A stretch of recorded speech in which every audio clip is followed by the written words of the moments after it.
Welcome to Cooking with Chanelle. I'm Chanelle. Let's get cooking. Today I'm preparing Mexican pizza, one of our simple singular recipes designed to help you continue after your 8-day jumpstart. You can find this and 19 other recipes in the ebook on the Jumpstart Resource page. Instead of doing a step-by-step, we're going to chat about all the body benefits you get from this meal.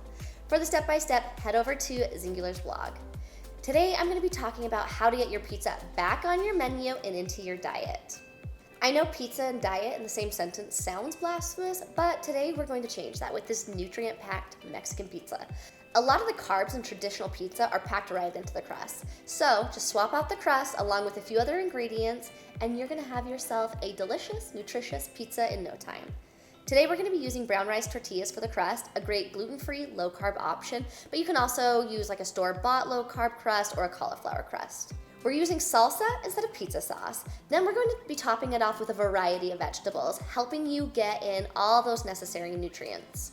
You can add tomatoes, you can add peppers, you can add spinach, mushrooms. Tomatoes are a great source of lycopene, which is great for your eyesight. Really packing in that plant diversity. Visit the blog for the full recipe, make it yourself, don't forget to tag us, and until next time, stay delicious.